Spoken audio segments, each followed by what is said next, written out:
کہ آپ جب کوئی صدقہ خیرات کیا کرتی تھی تو اپنے خادم کو کہتی ہیں ذرا جا کر سنو یہ فقیر ہمیں کیا دعا دے رہا ہے. وہ جو آ کے بتاتا تو آپ وہی دعا اللہ کی بارگاہ میں اس فقیر کے لیے کرتی اور فرماتی کہ میں اس لیے ایسا کرتی ہوں کہ کہیں ایسا نہ ہو کہ اس کی دعا میرے صدقے کا بدلہ ہو جائے. تو جو دعا دیتا ہے میں وہ دعا اس کو دے دیتی ہوں تاکہ دعا کا بدلہ دعا ہو جائے اور صدقہ خالصتاً میرا اللہ کی بارگاہ میں پہنچے. کیا بات کیا بات کیا کہنا. میں چاہوں گا اس سیگمنٹ کا چونکہ یہ آخری مرحلہ ہے اس میں آپ کی سیرت سے جو پیغامات ہمیں مل رہے ہیں جس طرح علامہ صاحب نے فرمایا میں چاہوں گا آپ بھی اپنے الفاظ میں سے بیان فرمائیں. مجھے اجازت دیں تو میں علم کے حوالے سے ذرا یہ گزارش کرنا چاہوں گا کہ ہماری والدہ سیدہ عائشہ صدیقہ رضی اللہ تعالی عنہا نے نہ صرف فرض عین سیکھا بلکہ فرض کفایہ بھی.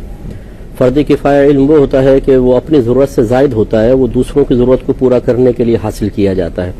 تو میں اپنے دیکھنے والے تمام جو بہن بھائی ہیں ان سے گزارش کرتا ہوں جو صاحب اولاد ہیں خاص طور پر کہ اپنے ایک بچے کو اور خصوصاً لڑکیوں میں سے کسی ایک کو عالمہ اور مفتیہ ضرور بنائیں جو باقاعدہ لکھ کے فتویٰ نہ دیں لیکن ان میں اتنی قابلیت اور صلاحیت ہونی چاہیے کہ وہ پورے خاندان یا اور اللہ تعالیٰ توفیق عطا فرمائے تو پورے محلے بلکہ پورے شہر کی خواتین کا علمی لحاظ سے مرجع بنے.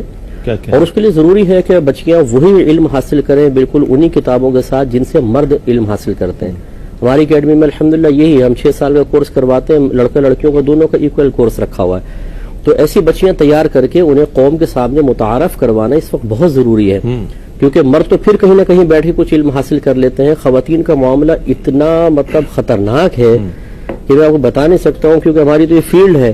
یعنی خواتین اپنے حیض و نفاس کے مسائل تک سی طرح نہیں جانتی ہیں اور پھر مردوں سے کویسچن کرتے ہوئے شرم محسوس ہوتی ہے اور گھر کے مردوں کی غیرت اور کسی مقام پہ نہ جاگے یہاں ضرور جاگتی ہے کہ خبردار جو کسی مرد سے مسئلے معلوم کیے تو پھر عورتیں کہاں سے لے کر آئیں. اس لیے میں گزارش کرتا ہوں آج کا یہ پیغام اگر قبول فرمائے کہ سیدہ عائشہ صدیقہ رضی اللہ تعالی عنہا کی سنت پر عمل پیرا ہوتے ہوئے اپنی بچیوں کو علم سکھائیں اور انہیں قوم کا مرجع بنائیں تاکہ وہ اپنے اور دوسروں کے مسائل حل کر سکیں. بہت عمدہ آپ نے پیغام عنایت فرمایا.